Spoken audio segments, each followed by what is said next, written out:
तो इस प्रश्न में आपसे पूछ रहे हैं अभी हाल ही में अंतर्राष्ट्रीय साक्षरता दिवस कब मनाया गया। तो आंसर होगा 8 सितंबर को। तो हर साल 8 सितंबर को इंटरनेशनल लिटरेसी डे के रूप में मनाया जाता है ताकि मानव अधिकारों के लिए साक्षरता के महत्व को प्रोत्साहित किया जा सके और साक्षर और सतत समाज को बढ़ावा दिया जा सके। पहली बार इस दिन को 1967 में मनाया गया था और अभी साक्षरता सप्ताह हमने मनाया 1 से लेके 8 सितंबर तक। और आप जानते हो सबसे ज़्यादा साक्षर राज्य कौन सा है, तो केरल है, जहाँ पे साक्षरता दर लिटरेसी रेट कितनी है 94% है और सबसे कम है बिहार में 61.8%।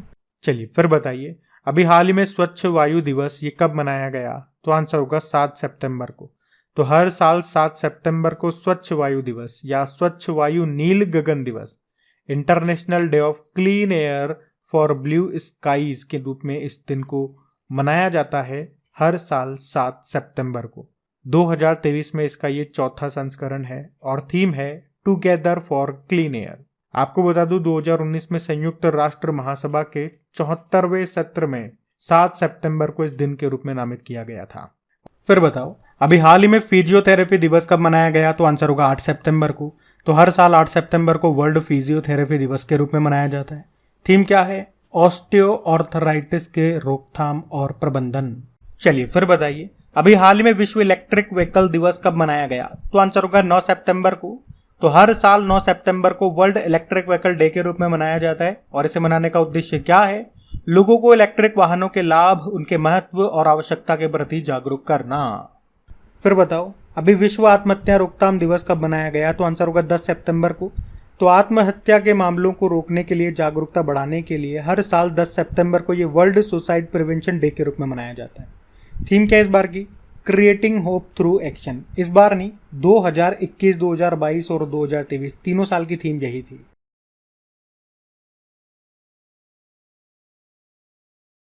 तो इस प्रश्न में आपसे पूछ रहे हैं अभी हाल ही में किस राज्य ने मुख्यमंत्री कामधेनु बीमा योजना को शुरू किया। तो आंसर होगा राजस्थान। तो राजस्थान के मुख्यमंत्री अशोक गहलोत, उन्होंने अभी मुख्यमंत्री कामधेनु बीमा योजना को शुरू किया। तो इस योजना में क्या होगा, इसमें राजस्थान राज्य के हर पशुपालक या किसान को प्रति पशु पर 40,000 रुपए का बीमा कवर दिया जाएगा और इस योजना के द्वारा हर पशुपालक या किसान परिवार को इस योजना के तहत 2 पशु बीमा कवर के साथ 80,000 रुपए की आर्थिक सहायता मिलेगी। मतलब कितने पशुओं को बीमा मिलेगा इस योजना के अंतर्गत, 2 पशुओं को, प्रति पशु 40,000 रुपए का बीमा कवर होगा। तो यह है मुख्यमंत्री कामधेनु बीमा योजना, शुरू किया राजस्थान ने। अब देखो फिर बताइए अभी हाल ही में किसने वरिष्ठ नागरिकों की सहायता के लिए सवेरा योजना शुरू की। तो आंसर होगा प्रयागराज पुलिस ने। तो अभी प्रयागराज पुलिस ने सवेरा योजना को शुरू किया है जिसका उद्देश्य है प्रयागराज जोन के भीतर 7 जिलों में रहने वाले वरिष्ठ नागरिकों को स्वास्थ्य और अन्य आपात स्थितियों के दौरान आवश्यक सेवाएं प्रदान करना। अच्छा, वरिष्ठ नागरिकों से संबंधित एक दिन भी होता है जिसे आप कहते हो विश्व वरिष्ठ नागरिक दिवस, वर्ल्ड सीनियर सिटीजन डे, 21 अगस्त को होता है। चलिए फिर बताइए अभी हाल ही में उत्सर्जन व्यापार योजना लागू करने वाला देश का दूसरा शहर कौन सा बन गया। तो आंसर होगा अहमदाबाद। तो उत्सर्जन व्यापार योजना यानी कि एमिशन ट्रेड स्कीम को लागू करने वाला ये देश का दूसरा शहर बन गया है अहमदाबाद। अब ये दूसरा शहर है तो आपके मन में आएगा कि पहला शहर कौन सा था और कब बना था। तो पहला शहर बना था सूरत, कब, 2019 में। तो इस योजना से औद्योगिक उत्सर्जन को कंट्रोल करने और प्रदूषण के स्तर को कम करने में मदद मिलेगी। तो रिजल्ट में हमें क्या कह सकते हैं कि वायु गुणवत्ता में सुधार होगा, एयर क्वालिटी इंप्रूव होगी।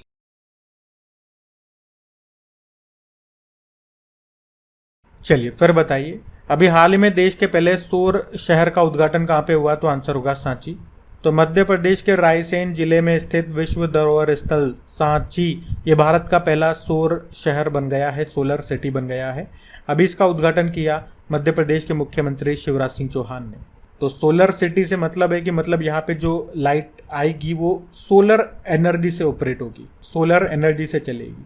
और इससे ये जो सांची सोलर सिटी है इसमें सालाना लगभग 13,747 टन कार्बन डाइऑक्साइड के उत्सर्जन में कमी आएगी। वैसे भी प्रधानमंत्री नरेंद्र मोदी जी ने 2070 तक नेट जीरो उत्सर्जन लक्ष्य के तहत भारत के हर राज्य में एक सोलर सिटी विकसित करने का लक्ष्य रखा है, जिसमें से देश का पहला सोलर सिटी ये बन चुका है मध्य प्रदेश का सांची।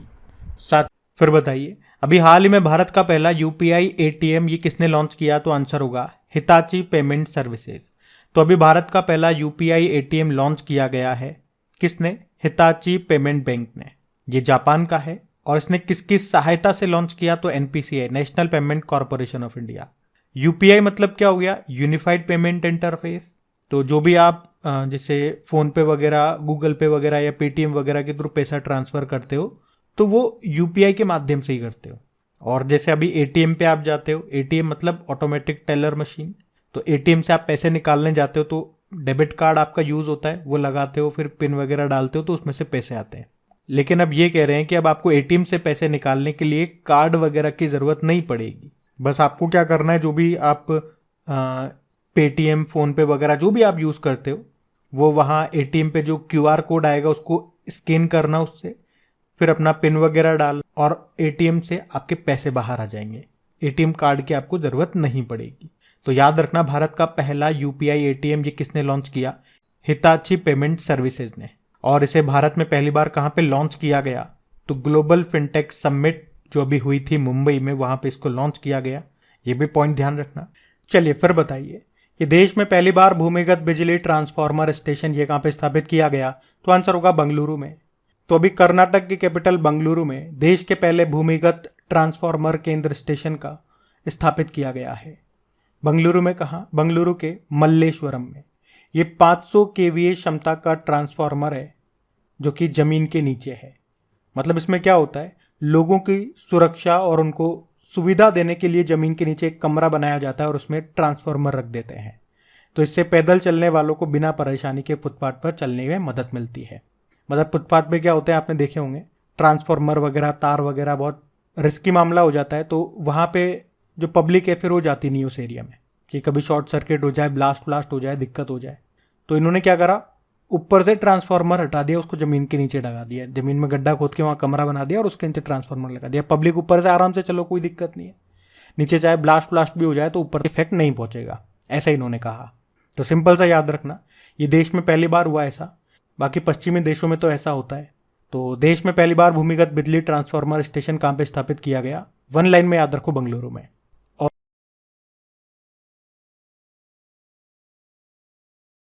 फिर बताइए, अभी हाल ही में 53वें इंटरनेशनल शूटिंग स्पोर्ट्स फेडरेशन विश्व चैंपियनशिप 2023 में पदक तालिका में भारत कौन से स्थान पर रहा? तो आंसर होगा तीसरे स्थान। तो ISSF international shooting sports federation world championship 2023, इसका इस साल अभी 53वां संस्करण हुआ। कहाँ पे? अजरबैजान के बाकू में। अच्छा, आप मुझे ये बता दो कि अभी अजरबैजान के बाकू में एक चैंपियनशिप हुई थी, कौन सी चैंपियनशिप हुई थी? बाकी इस प्रश्न में बात करें तो भारत ने यहाँ पे 6 गोल्ड और 8 ब्रोंज मेडल जीते हैं, यानी कि टोटल 14 मेडल जीते हैं। और इस 14 मेडल के साथ भारत पदक तालिका में तीसरे स्थान पर रहा है। और आप कह सकते हो ये जो चैंपियनशिप है ये 2024 में जो पेरिस ओलंपिक हो गए ना, उसके लिए क्वालिफाइंग इवेंट है। तो पहले स्थान पे चाइना है 15 गोल्ड के साथ और टोटल मेडल है 28। सेकंड पे यूक्रेन है और तीसरे स्थान पे कौन रहा? और इंटरनेशनल शूटिंग स्पोर्ट्स फेडरेशन की बात करें तो स्थापना होती है 1907 में, हेडक्वार्टर है म्यूनिक जर्मनी में। फिर बताइए कि अभी हाल ही में कोरिया में आयोजित एशियाई टेबल टेनिस प्रतियोगिता में भारतीय पुरुष टीम ने कौन सा पदक जीता? तो आंसर होगा ब्रोंज मेडल। तो एशियाई टेबल टेनिस चैंपियनशिप की बात कर रहे हैं, जिसका आयोजन हुआ कहाँ पे? साउथ कोरिया में। और इसमें भारतीय टीम ने ब्रोंज मेडल जीता है। और इसमें भारतीय टीम की बात करें तो शरद कमल, जी साथियान और हरमीत देसाई की जोड़ी है। और इन्होंने कौन सा मेडल जीता? ब्रोंज मेडल जीता। इनको ताइवान ने हरा दिया था, मतलब ताइवान ने भारतीय टीम को इसमें हराया, और गोल्ड जीता चाइना की टीम ने। तो ध्यान रखना, ये बढ़ते हैं आगे। फिर बताइए कि स्ट्रीट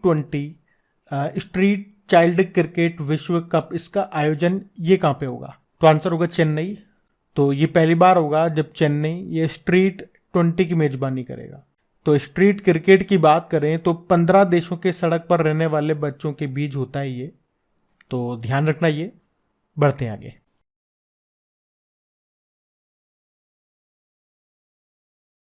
फिर बताओ, अभी हाल ही में भारत ड्रोन शक्ति 2023 का आयोजन ये कहां पे किया गया? तो आंसर होगा गाजियाबाद। तो भारत ड्रोन शक्ति 2023, एक तो इसका आयोजन किसने किया?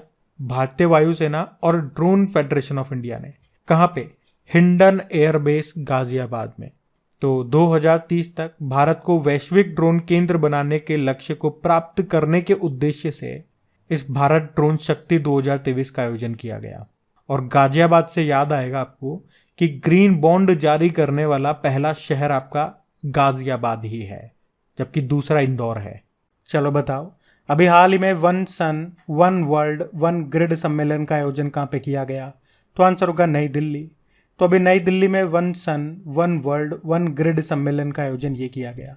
और इस सम्मेलन का आयोजन महारत्न कंपनी है power grid corporation of India limited, उसके द्वारा किया गया। तो सम्मेलन में नवीकरणीय ऊर्जा के संसाधनों यानी कि रिन्यूएबल एनर्जी सोर्सेस पर चर्चा की गई। फिर बताइए, अभी सितंबर 2023 में संयुक्त राष्ट्र महासभा की कौन सी बैठक हुई? 68वीं। तो संयुक्त राष्ट्र महासभा के 68वें सत्र का आयोजन ये किया गया अभी, जिसकी अध्यक्षता किसने की? डेनिस फ्रांसिस ने। और मैं आपसे पूछूं कि ये डेनिस फ्रांसिस किस देश के हैं? तो त्रिनिदाद और टोबैगो के। और इस बार इसकी थीम रही इस बैठक की rebuilding trust and rekindling global solidarity, यानी कि विश्वास का पुनर्निर्माण और वैश्विक एकजुटता को फिर से जागृत करना। आप जानते हो यूनाइटेड नेशन ऑर्गेनाइजेशन की स्थापना कब होती है? 24 अक्टूबर 1945 को। इसीलिए 24 अक्टूबर को यूनाइटेड नेशन डे होता है। इसका हेडक्वार्टर न्यूयॉर्क में है और सेक्रेटरी जनरल है एंटोनियो गुतेरेस। तो ये ध्यान रखना। बढ़ते हैं आगे।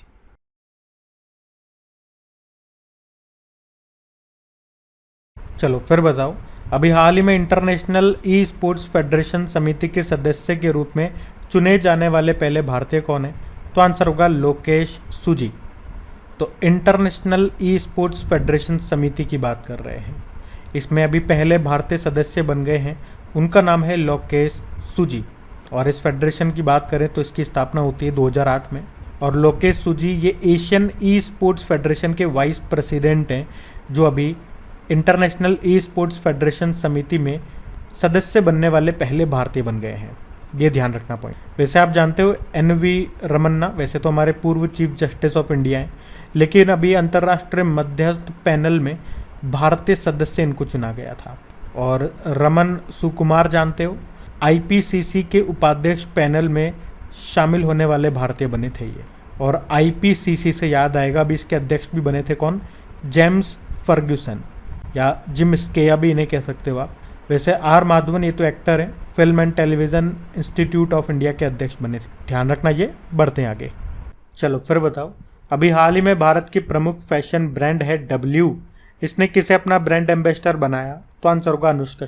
तो डब्ल्यू ये भारत का प्रमुख महिला फैशन ब्रांड है, जिसने अभी अनुष्का शर्मा को अपना ब्रांड एम्बेसडर बनाया है।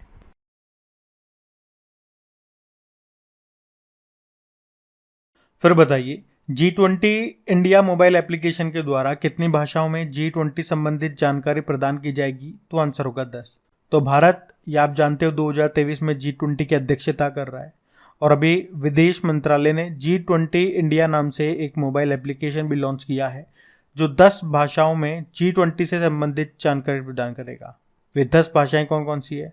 English, Hindi, Japanese, French, Spanish, German और अरबिक, चाइनीज, पुर्तगीज और रशियन भाषा। तो इस एप्लीकेशन के जरिए आप G20 से संबंधित सभी जानकारियां प्राप्त कर पाएंगे। बढ़ते हैं आगे। फिर बताओ, अभी हाल ही में समुद्री पर्यावरण में ड्रेजिंग गतिविधियों पर नजर रखने के लिए marine sand watch data platform को किसने लॉन्च किया? United Nation Environment Programme. तो अभी यूनाइटेड नेशन एनवायरमेंट प्रोग्राम ने मरीन सैंड वॉच नाम से एक नया डेटा प्लेटफॉर्म लॉन्च किया है। और डेजिंग मतलब क्या हो गया? तो समुद्र के नीचे जो तल में जो गाद है, जो रेत है, उसे निकालने की प्रक्रिया को ड्रेजिंग कहते हैं। तो इस प्लेटफॉर्म से डेजिंग करने वाले जहाजों पर निगरानी रखी जाएगी, क्योंकि इससे जलीय पारिस्थितिकी तंत्र प्रभावित हो रहा है। और इस प्लेटफॉर्म का अनुमान है कि प्रत्येक वर्ष हर साल समुद्री तल से 4 से 8 अरब टन रेत का निष्कर्षण किया जा रहा है। देखो, ये डेटा, इसको लॉन्च किसने किया? यूनाइटेड नेशन एनवायरमेंट प्रोग्राम ने। तो इसकी स्थापना कब होती है? 5 जून 1972 को। इसीलिए तो 5 जून को आप वर्ल्ड एनवायरनमेंट डे मनाते हो। और आपको याद है इस बार इसकी थीम क्या है? Solution of plastic pollution. और 2023 में इसका मेजबान देश रहा कोटे दी आइवर। वैसे यूनाइटेड नेशन एनवायरनमेंट प्रोग्राम का हेडक्वार्टर कहां पर है? नैरोबी केन्या में है। तो ये भी ध्यान रखना। बढ़ते हैं आगे।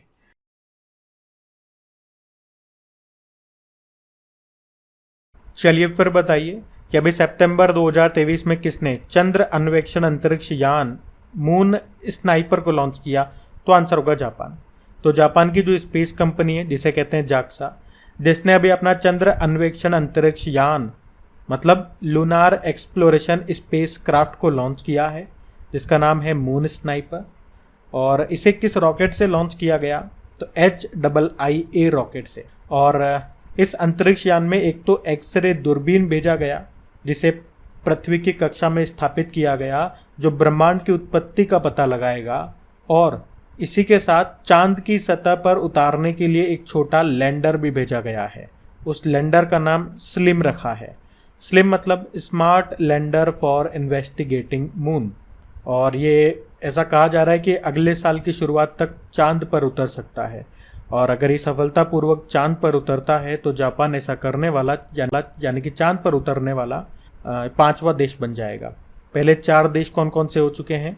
अमेरिका, रशिया, चाइना, भारत, ये 4 देश बन चुके हैं। और भारत ने तो अभी उतारा था चंद्रयान 3, याद है आपको? वैसे चांद पे उतरने वाला तो भारत पूछोगे तो चौथा हो जाएगा, लेकिन उतरा कहाँ पे? साउथ पोल पे। तो चांद के साउथ पोल पे उतरने वाला पहला देश तो भारत ही है। चलो फिर बताओ, अभी हाल ही में दुनिया की सबसे ऊंची नटराज प्रतिमा ये किस राज्य में स्थापित की गई? तो आंसर होगा नई दिल्ली। तो नई दिल्ली में विश्व की सबसे ऊंची नटराज की प्रतिमा ये दिल्ली में G20 शिखर सम्मेलन के स्थल भारत मंडपम में स्थापित की गई है। ये प्रतिमा अष्ट धातु से बनी है। लंबाई चौड़ाई की बात करें तो ये 28 फीट लंबी है और इसका वजन है 20 टन। इसके मूर्तिकार हैं राधा कृष्णन स्थपति। और नटराज की प्रतिमा की बात करें तो ये भगवान शंकर का ही स्वरूप है, जिसमें ब्रह्मांड का सृजन करने और विध्वंस करने की उनकी शक्ति को तांडव मुद्रा में दिखाया गया है। चलिए फिर बताइए, अभी हाल में मालिनी राजूरकर का निधन हो गया। वे किस संगीत घराने की प्रतिपादक थी? तो आंसर होगा ग्वालियर घराने। तो ग्वालियर घराने की प्रतिपादक और संगीत नाटक अकादमी पुरस्कार विजेता हिंदुस्तानी शास्त्रीय गायिका मालिनी राजूरकर का भी निधन हो गया। वे ग्वालियर घराने की प्रतिपादक थी और ख्याल और टप्पा शैली की प्रसिद्ध गायिका थी। देखो, भारत सरकार भारत में 2 प्रकार के शास्त्रीय संगीत, कर्नाटक और हिंदुस्तानी को मान्यता देता है। तो ग्वालियर घराना ये हिंदुस्तानी शास्त्रीय संगीत में सबसे पुराने ख्याल घराने में से एक है। और आपको बता दूं कि उस्ताद नाथन पीर बख्श और उस्ताद नातू खा, इनको ग्वालियर ख्याल शैली का आविष्कारक माना जाता है। चलिए फिर बताइए, हाल ही में आइडॉल्स अनअर्थिंग द पावर ऑफ मूर्ति पूजा नाम की बुक को अभी अमिश त्रिपाठी ने किसके साथ मिलकर लिखा? तो आंसर होगा भावना रॉय। बुक का नाम है आइडॉल्स अनअर्थिंग द पावर ऑफ मूर्ति पूजा। इसे अमिश त्रिपाठी ने भावना रॉय के साथ मिलकर के लिखा है। तो इस बुक में भारत और दुनिया भर में होने वाली मूर्ति पूजा के बारे में बताया गया है। बाकी रूपा पाए द योग सूत्र फॉर चिल्ड्रन नाम की बुक को लिखा, नारायण वाघुल रिफ्लेक्शन नाम की बुक को लिखा, और कस्तूरी रे इन्होंने द्रौपदी मुर्मू जी के ऊपर बुक लिखी है। बुक का नाम है Droupadi Murmu from tribal hinterland to Raisina hill, लिखा है कस्तूरी रे ने। ध्यान रखना, ये बढ़ते हैं आगे। तो इस प्रश्न में आपसे पूछ रहे अभी 9 सितंबर 2023 को G20 का स्थायी सदस्य कौन बना है? तो आंसर होगा अफ्रीकी संघ। तो अफ्रीकन यूनियन ये भी 9 सितंबर 2023 को दुनिया के सबसे बड़ी अर्थव्यवस्थाओं वाले देशों के समूह यानी कि G20 का स्थायी सदस्य बन गया है। अफ्रीकी संघ में 55 देश शामिल हैं और आप जानते हो 2023 में G20 की अध्यक्षता ये भारत कर रहा है। और अभी 9 से लेकर 10 सितंबर तक G20 समिट का आयोजन ये हुआ नई दिल्ली में भारत मंडपम में। और अभी आपने पढ़ा होगा कि यहीं पे दुनिया की सबसे ऊंची नटराज प्रतिमा स्थापित की गई थी। वैसे बात यहाँ पे अफ्रीकन यूनियन की कर रहे हैं तो इसके अध्यक्ष का नाम भी याद रखना अब, उनका नाम है अजाली असोमनी। और इनका नाम कैसे याद रखोगे, देखो ऐसे याद रखो कि आपके पास नकली 100 रुपये का नोट आ गया तो आप क्या कहोगे, जाली 100 रुपया आ गया मेरे पास, जाली 100 रुपया। जाली नोट कहते हैं ना, जाली नोट, जाली 100 रुपया।